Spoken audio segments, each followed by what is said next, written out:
Assalamualaikum warahmatullahi wabarakatuh. Tabipun, saya Yuda Azizil, mahasiswa PPG dalam jabatan UIN Wali Songo Semarang. Pada saat ini saya sedang melakukan PPL pertama, yaitu proses pembelajaran menggunakan model pembelajaran problem based learning dipadukan dengan metode pembelajaran tutor sebaya. Izinkan saya untuk menampilkan satu buah video tentang model pembelajaran problem based learning dipadukan dengan tutor sebaya. Mari kita saksikan videonya berikut ini. Bismillahirrahmanirrahim. Assalamualaikum warahmatullahi wabarakatuh.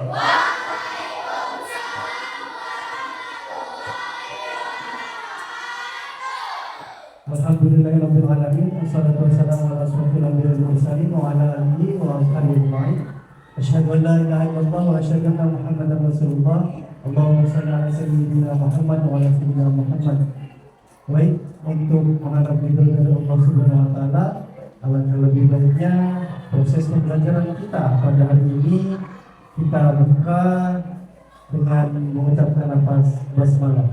Bismillahirrahmanirrahim. Selanjutnya, silakan ketua kelas dipimpin doa. Semua bersiap. Baca doa dimulai.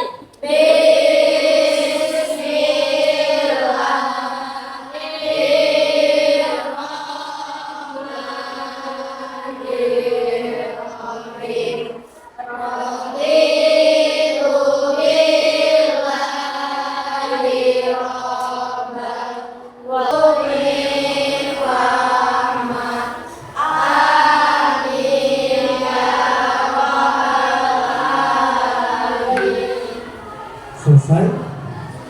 Selanjutnya Bapak akan absen kehadirannya terlebih dahulu. Hadila Zahwa. Hadila Zahwa hadir. Hadinda Arsya Putri hadir. Setelah itu Anissa Fatmawati hadir. Khairi Mahfuz hadir. Hadir semua ya? Tidak ada yang tidak hadir?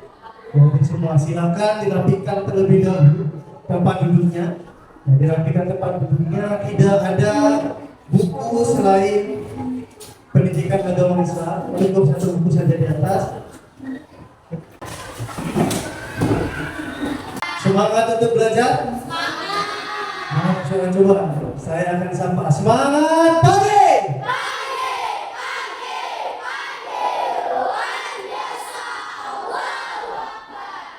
Masih kurang semangat. Coba kita ice breathing terlebih dahulu. Coba bangun. Ayo bangun. Masih ingat game yang dia 1, 2, 3, 4, 5, 6, 7, 8? Masih? Ayo kita coba ya. Kita coba. Siap? 8, 4, 2 dan 1. Akhirnya apa? SMP 1 tangan pada bisa. Oke, 1, 2, 3. 1, 2, 3, 4, 5, 6, 7, 8. SMP 1 dalam pada? Bisa. Oke, tepuk tangan untuk kita semua. Berbicara soal belajar, kenapa kita harus semangat dalam belajar? Karena hakikat belajar adalah salah satu kunci kita untuk menjalani hidup ke depannya. Adakah di sini yang cita-citanya nanti menjadi orang yang sukses? Coba tunjuk tangan yang ingin menjadi orang sukses. Sudah? Semua ingin menjadi orang sukses. Silakan diturunkan lagi tangannya. Hakikat menjadi orang sukses tidak ada yang bisa digapai dengan cara bermalas-malasan atau bermain-main. Menjadi orang yang sukses dunia maupun akhirat. Mau sukses dunia, kita harus rajin belajar, tekun dalam bekerja, mengerjakan tugas dan lain-lain. Sukses di akhirat, kita pun harus harus betul-betul disiplin dalam beribadah, menjalankan perintahnya, menjauhi larangannya, menjalankan sunnah Nabi Muhammad SAW. Mudah? Tidak. karena tidak ada yang mudah untuk mencapai kenikmatan yang hakiki. Tidak ada kata mudah untuk mencapai keinginan yang besar. Maka kita manfaatkan waktu dan kesempatan kita untuk sekolah sebaik mungkin untuk menggapai cita-cita. Akan mengulangi pembelajaran kita yang lalu. Minggu lalu kita belajar soal apa?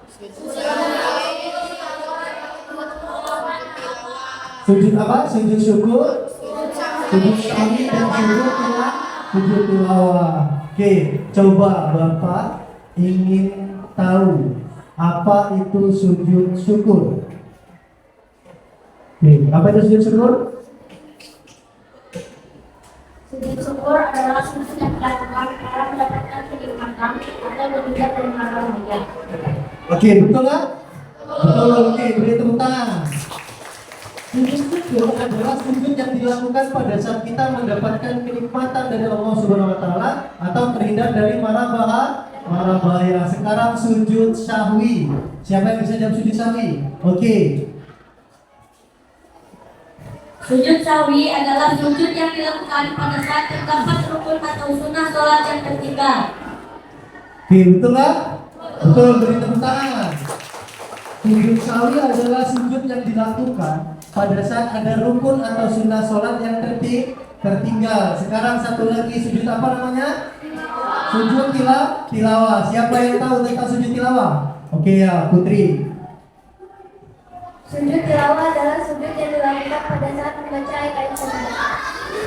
Sujud tilawah adalah sujud yang dilakukan pada saat membaca ayat-ayat sajadah. Betul atau tidak? Betul, beri tepuk tangan.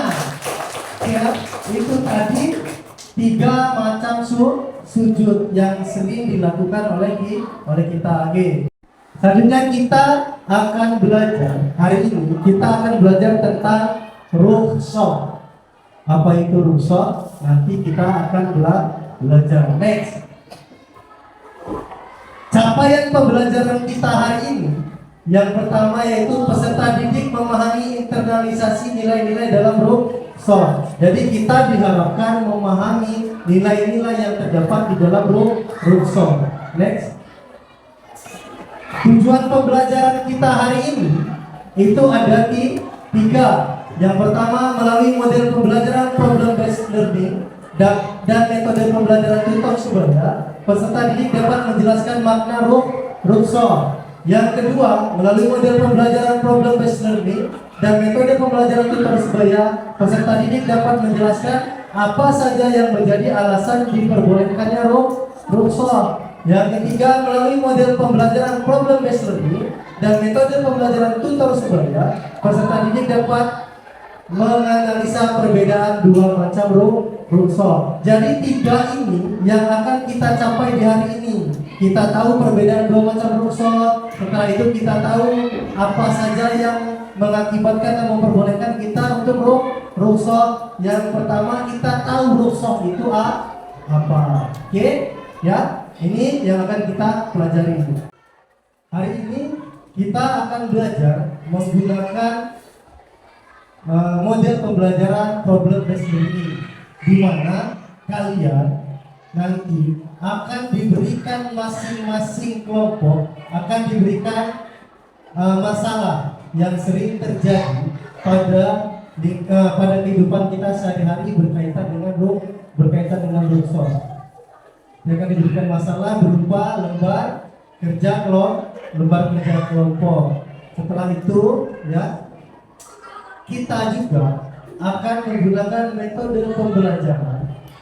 Metode pembelajarannya namanya tutor sebaya, di mana nanti yang kemarin sudah terpilih menjadi tutor akan menjadi tutor. Tutor ini fungsinya adalah untuk membimbing dan memastikan rekan-rekan satu kelompoknya mengerti pembelajaran hari ini. Ya, selanjutnya kita hari ini juga itu belajar mulai dari menonton video yang berkaitan dengan rukhsah. Setelah itu pengorganisasian kelompok, silakan kalian duduk masing-masing kelompok dibuat seperti biasa, mejanya berkelompok. Setelah itu kalian akan dibagikan lembar kerja kelompok, di mana masing-masing kelompok akan mendapatkan satu lembar kerja. Setelah itu kalian berdiskusi kelompok menyelesaikan permasalahan yang terdapat di dalam lembar kerja kelompok.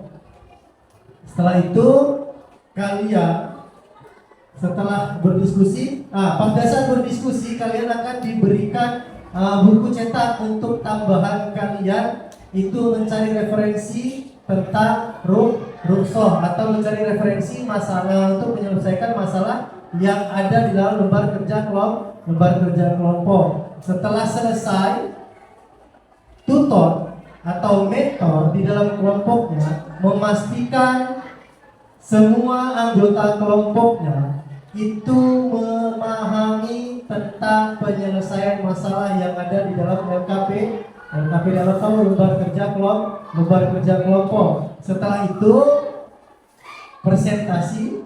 Setelah presentasi, sesi tanya jawab. Setelah sesi tanya jawab, baru kita akan menyimpulkan bersama-sama. Setelah itu kita akan tes formatif. Jadi nanti akan ada satu lembar tes yang dia lembar tes itu lembar tes sumatif dan lembar tes formatif, dan dia sekaligus melakukan refleksi. Mohon maaf, bukan sumatif.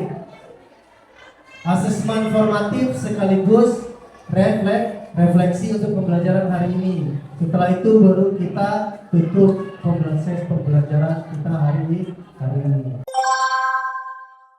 Belajar bersama tentang ruksoh. Bersama saya Kamina Rosdia, teman-teman tahu apa itu ruksoh? Ruksoh secara bahasa memiliki arti keringanan atau kelonggaran. Secara istilah, ruksoh diartikan perubahan hukum dari hukum asalnya karena sebab tertentu dengan tujuan untuk memberikan kemudahan dan keringanan. Pada dasarnya, kewajiban tetap harus dilaksanakan sesuai dengan hukum Ramadan. Hukumnya wajib bagi setiap muslim. Akan tetapi, seseorang boleh tidak melaksanakan puasa dikarenakan sedang dalam perjalanan atau sakit dan harus digantikan di hari lain. Kondisi seperti ini dinamakan ruksoh. Surah Al-Baqarah surah kedua ayat 286 disebutkan, artinya Allah tidak membebani seseorang melainkan sesuai dengan kesanggupannya. Dia mendapat pahala dari kebajikan yang dikerjakannya, dan dia mendapat siksa dan kejahatan yang diperbuatnya. Pada penggalan ayat di atas, Allah SWT memberikan beban kepada manusia sesuai kesanggupannya.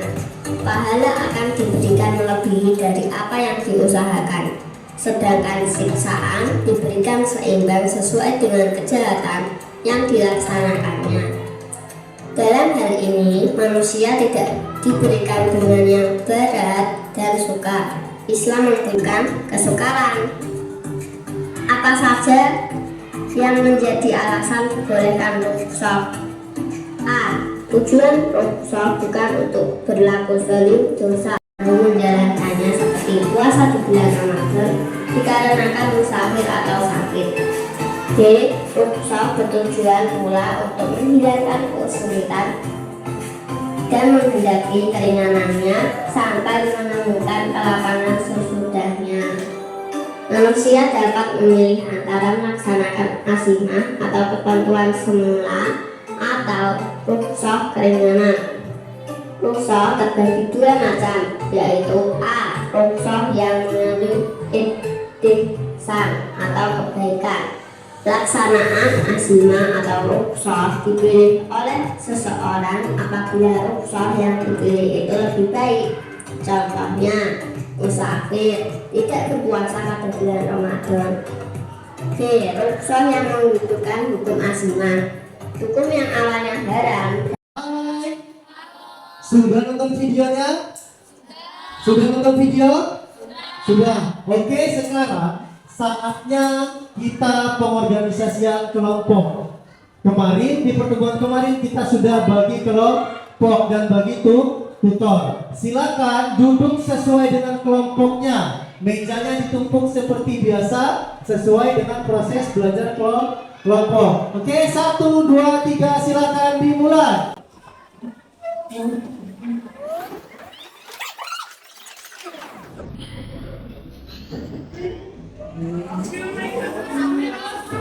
Ayo, ayo, ayo, ayo.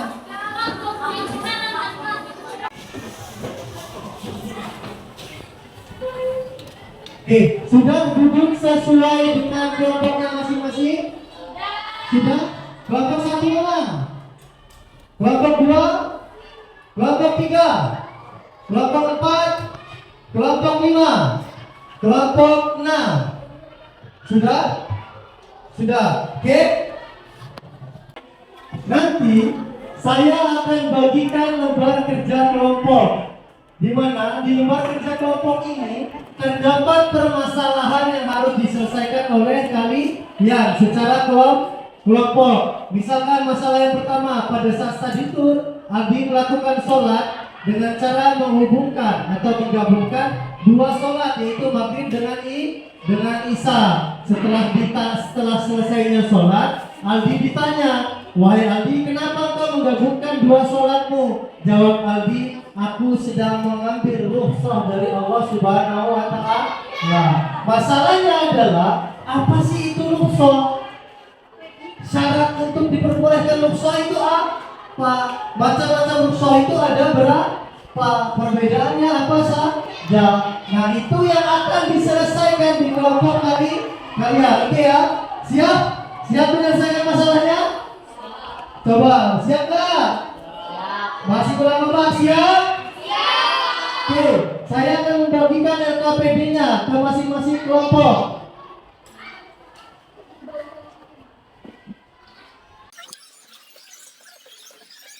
Oke, perhatikan dulu. Nah, sebelum mengisi, lihat di sini ada kelompok. Silakan tulis kelompok 1, 2, atau 3, atau 6. Kelasnya kelas berapa? Kelas 71. Semesternya adalah semester 2. Nama anggotanya ditulis. Setelah itu di sini ada 3 pertanyaan. 1, silakan dijawab di kolom jawaban. 1. Yang nomor 2 di nomor 2, yang 3 di dan 3. Oke, silakan dikerjakan.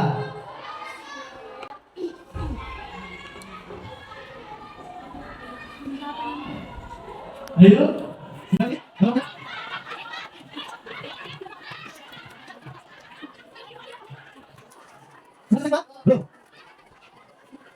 Selesai mengisi identitas. Ini akan Bapak bagikan ya, akan Bapak bagikan tentang buku tentang pendidikan agama Islam yang ada pelajaran tentang rukhsahnya.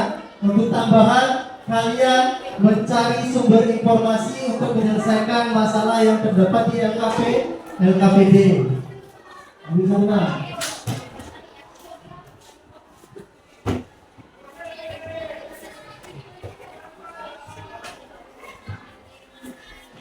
Sudah dapat semua?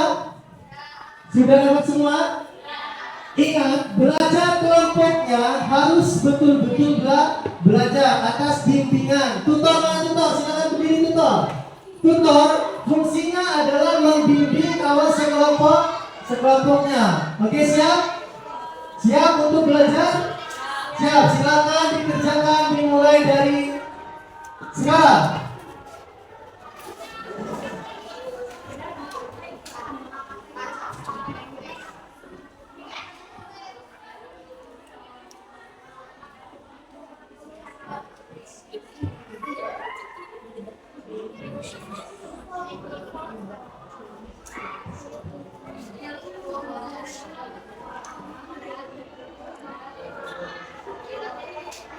Ayo tutornya silakan diarahkan kawan satu kelompoknya.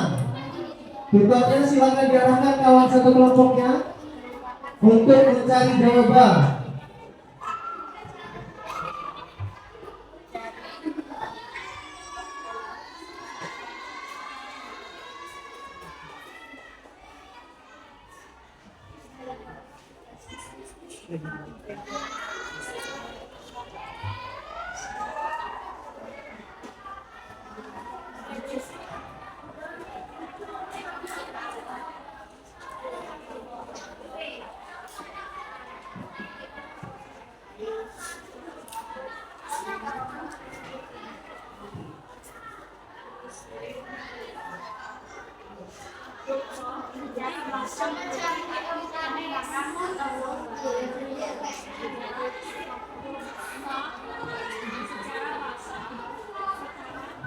Sudah?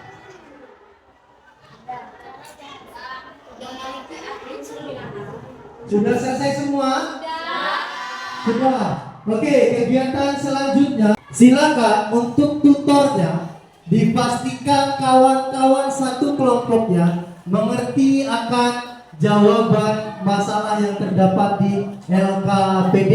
Seperti biasa, silakan tutornya memberikan penjelasan kepada teman-teman kelompoknya masing-masing.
Manusia dapat memilih antara terbagi dua bidang, yaitu rusak yang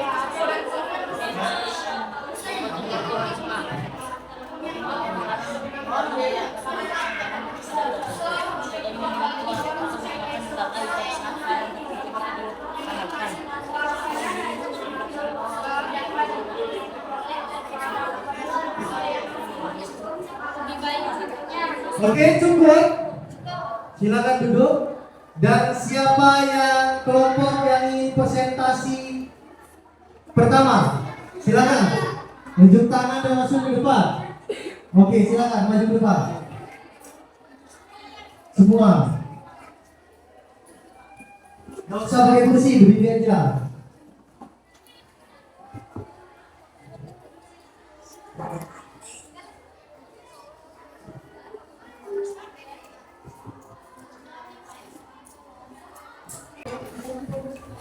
Oke, sudah siap? Kelompok berapa?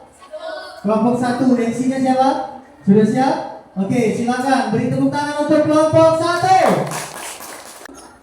Assalamualaikum warahmatullahi wabarakatuh. Waalaikumsalam warahmatullahi wabarakatuh. Kami dari kelompok 1 ingin mempresentasikan hasil kerja kelompok kami. Sebelum itu perkenalkan, nama saya Claudia Febisa Fitri. Nama saya Muhammad Ansor. Nama saya Habibie Firdaus. Saya Nia Nadia. Presentasi ini akan dibacakan oleh Muhammad Ansor. 1. Apa itu rukshoh? Rukshoh secara bahasa memiliki arti keringanan atau kelonggaran. Secara istilah, rukshoh diartikan perubahan hukum dari hukum asalnya karena sebab tertentu dengan tujuan untuk memberikan kemudahan dan keringanan. Hukum rukshoh adalah hal ibadah dibolehkan karena kebutuhan atau keterpaksaan. Hal ini sesuai dengan penggalan redaksi pada Quran Surat Al-Baqarah surah kedua ayat 286.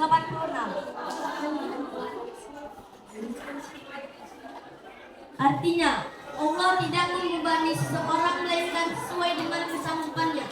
Dia mendapat pahala dari kebajikan yang dikerjakannya dan tiada menggunakan sisa dari kejahatan yang diperbuatnya.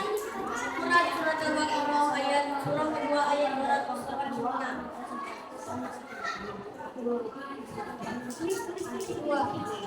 Melalui Presentasi ini akan dibacakan oleh menjelaskan apa saja yang menjadi alasan disuarakan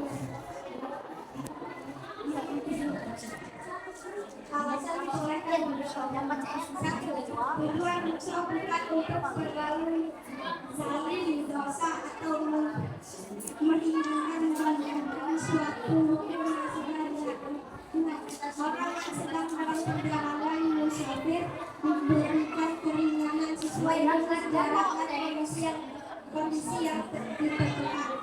Tidak, banyak orang juga tidak mampu menjelaskan seperti proses yang dikarenakan musafir atau sakit.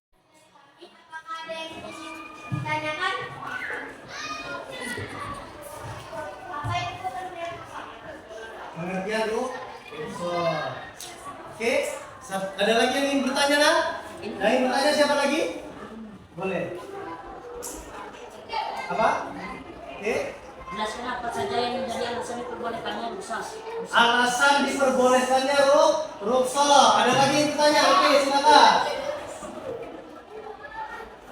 Terdapat beberapa macam rukshoh yang diberikan oleh Allah Subhanahu wa taala. Jelaskan. Ada berapa macam rukshoh yang diberikan oleh Allah Subhanahu wa taala? Jelaskan. Oke, silakan dipecahkan dulu masalahnya. Ada 3. Apa itu rukshoh? Terbagi menjadi berapa macam rukshoh dan alasan untuk mendapatkan rukshoh. Oke, silakan. Kelompoknya yang sudah presentasi dicari dulu jawabannya dan siapa yang ingin menjawab.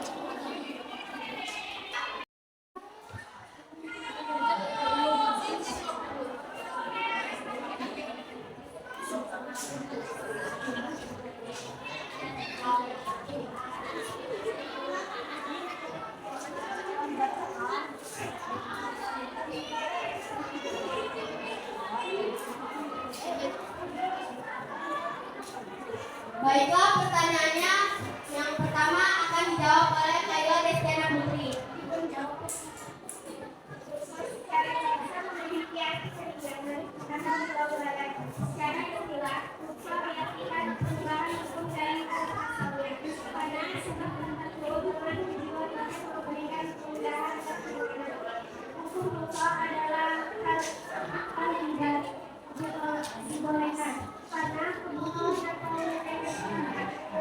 Sesuai dengan penggalan redaksi kepada Al-Qur'an ayat 245.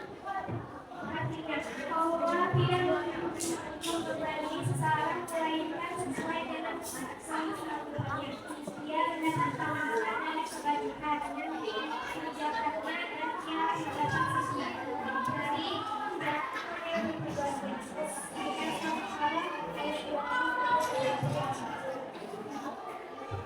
Baik, pertanyaan yang kedua akan dijawab oleh Ibni Arkandian.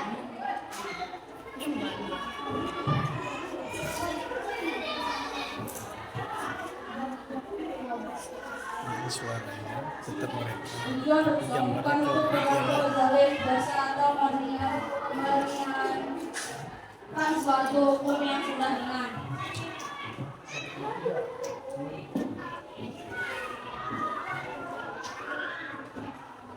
Baik, pertanyaan yang ketiga akan dijawab oleh Muhammad Ansor. Rukshoh bukan berdosa, yaitu rukshoh yang mengandung kebaikan. Pelaksanaan azimah atau rukshoh dapat dipilih oleh seseorang. Apabila rukshoh yang dipilih itu lebih baik, contohnya musafir tidak berpuasa pada malam. 2. Rukshoh yang menggunakan hukum. Azimah hukum yang awalnya halal dapat menjadi halal karena rukshoh dalam keadaan tertentu. Contohnya, meminum tuak atau memakan bangkai pada saat haram tertentu dapat dihalalkan. Hal ini bisa didasari bahwa apabila perbuatan ini tidak dilakukan dapat membahayakan kesehatan atau bahkan nyawanya. Cukup sekian presentasi dari kami akhiri. Wassalamualaikum warahmatullahi wabarakatuh. Waalaikumsalam warahmatullahi wabarakatuh. Untuk kelompok terakhir. Oke, sekarang waktunya kita bersama-sama menyimpulkan apa itu rukhsah, hukum rukhsah, dan macam-macam rukhsah. Ada yang bisa bantu Bapak untuk menyimpulkan pengertian rukhsah? Oke, silakan Nak. Rukhsah secara bahasa memiliki arti keringanan atau kelonggaran. Secara istilah, rukhsah diartikan perubahan hukum dari hukum asal karena sebab tertentu dengan tujuan untuk memberikan kemudahan dan keringanan. Hukum rukhsah adalah ibaha atau dibolehkan karena kebutuhan atau keterpaksaan. Hal ini sesuai dengan penggalan redaksi pada Quran Surah Al-Baqarah ayat 2. Yang artinya Allah tidak membebani seseorang melainkan sesuai dengan kesanggupannya. Dia mendapat pahala dari kebajikan dan dikerjakannya, dan dia dan mendapat siksa dari kejahatan yang diperbuatnya. Quran Surah Al-Baqarah ayat 2. Oke, itu dia tentang pengertian rukhsah. Adapun hukum rukhsah adalah diperbolehkan katanya tadi sesuai dengan Quran Surat Al-Baqarah ayat 286 yang berbunyi la bismillahirrahmanirrahim la yukallifullahu nafsan illa wus'aha laha ma kasabat wa 'alaiha ma kasabat. Suratul Baqarah ayat 286. Kata Allah tidak membebani seseorang melainkan sesuai dengan kesanggupannya. Dia mendapat pahala dari kebajikan yang dikerjakan dan dia dapat siksa dari kejahatan yang diperbuatnya. Allah tidak pernah berdoa menyusahkan orang. Ya, kata Allah, kalau memang kita sedang tidak bisa terkena air, maka tayamum. Tidak bisa puasa, maka diperbolehkan untuk tidak puasa tapi diganti kemudian hari. Oke, hukumnya sudah. Sekarang macam-macam rukhsah. Macam-macam rukhsah? Oke, silakan. Rukhsah terbagi menjadi dua macam, yaitu rukhsah yang mengandung keputusan atau kebaikan. Pelaksanaan ajisma atau rukhsah dapat dipilih oleh seseorang apabila rukhsah yang dimiliki itu lebih baik. Contohnya, musafir tidak berpuasa pada bulan Ramadan. B. Rukhsah yang menimbulkan hukum azimah. Hukum yang awalnya haram dapat menjadi halal karena rukhsah dapat dalam keadaan tertentu. Contohnya, meminum tua atau makan bangkai pada saat keadaan tertentu dapat dihalalkan. Hal ini berdasarkan bahwa apabila perbuatan itu tidak dilakukan dapat membahayakan kesehatan atau bahkan nyawanya. Oke, kasih tepuk tangan untuk kita semua. Oke, sudah disimpulkan oleh kita bersama-sama. Rukhsah itu apa? Hukum rukhsah itu apa? Macam-macam rukhsah. Setelah itu kita hal-hal yang menyebabkan diperbolehkannya rukhsah. Sekarang waktunya kita asesmen formatif dan refleksi. Di sini ada lembar kerja perseorangan atau lembar kerja siswa. Ada 4 soal tentang berkaitan dengan pelajaran hari ini. Setelah itu ada 4 soal juga ya tentang lembar refleksi siswa. Materi apa yang menarik bagi kalian, materi apa yang belum kalian pahami. Nanti silakan dituliskan di sini ya. Nanti silakan dituliskan di sini, dijawab seperti biasa, nama, kelas, semester. Setelah itu baru tulis jawabannya. Oke, saya akan membagikan lembar kerja kelompok siswa. Laporan.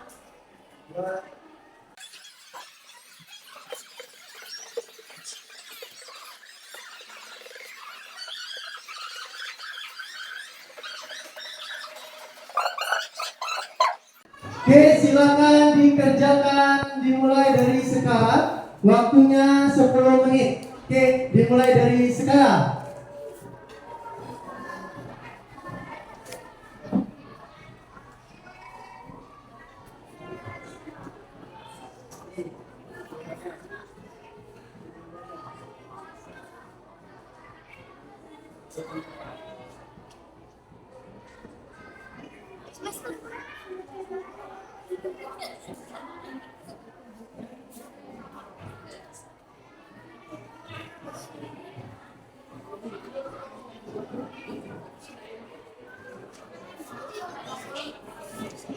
Hati-hati, silakan ditulis lembar refleksinya, ditulis juga jawabannya. Setelah itu tes formatifnya silakan ditulis juga jawabannya.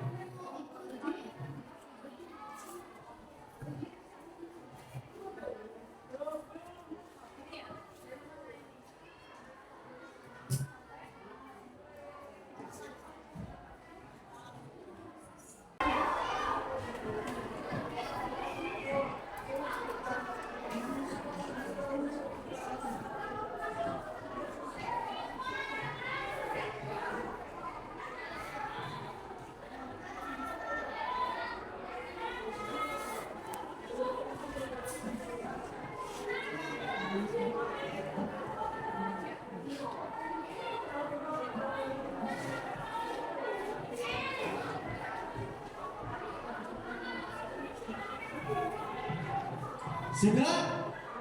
Oke, silakan dikumpulkan di masing-masing koordinator kelompoknya.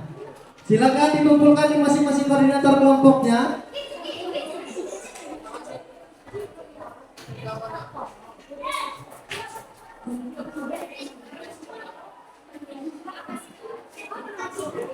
Sudah di masing-masing koordinator kelompoknya? Ayo silakan dikumpulkan. Sini nak. Oke, silakan itu.